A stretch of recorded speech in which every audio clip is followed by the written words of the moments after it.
people online are loving the call out of tall lightweights. So, how much have you encountered that in your career? The tallest guy I've ever fought was Matt Dwyer. He was 6'5", and that was at 170. And even still, after the fight, he beat me. But I was like, dude, man, you're way too tall to be 170. Shane Campbell, 6'1", 155. He's a tall guy. I just, I don't know what it is. Like, I got a lot of tall guys at the gym, and I do really, really well against tall people.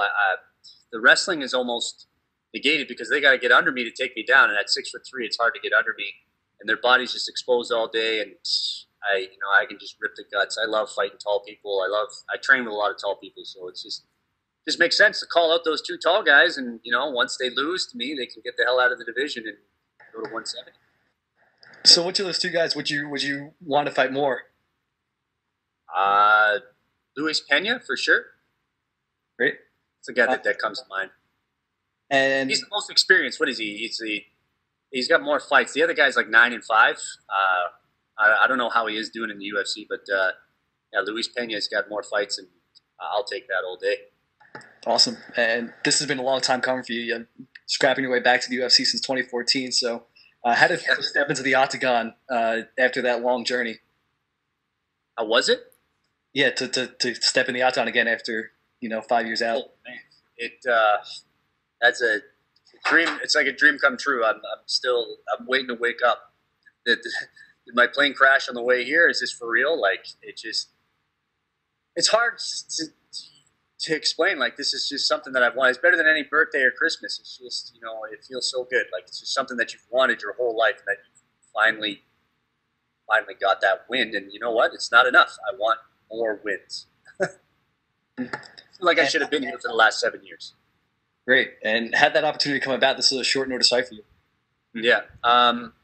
I've been training this whole COVID time, harassing my manager, trying to get me a fight. Whether it was, I obviously I wanted the UFC, but I was like, hey, can you find me a fight in the United States or somewhere?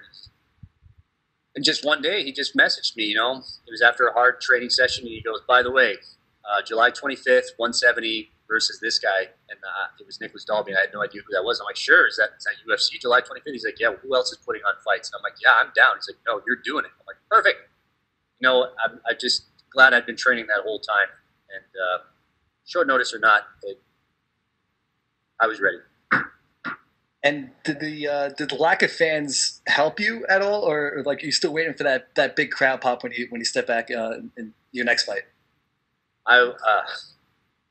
If there's going to be a crowd, it's got to be in Canada. I've got the perfect walkout song. I'm not going to tell you what it is, but yeah, I just know that if we fight in like Toronto or Montreal, if I'm on the undercard, I feel like that whole place is going to be packed. Like GSP is the face of Canada for MMA. Like he was the captain of the team, and I feel like with my age, like I feel like I'm the captain of the team right now. Like, I may not be the best Canadian fighter that we got, but like, I definitely feel like when it comes to Canadian fighters, captain of the team, and I bring the whole team and we'll win, we'll crush it. Everything else, like, I feel like I got a lot of support back home, and a lot of people have been pulling for me and wanting this win. And those that didn't want me to win or didn't expect me to win, after tonight, they're definitely going to be on board.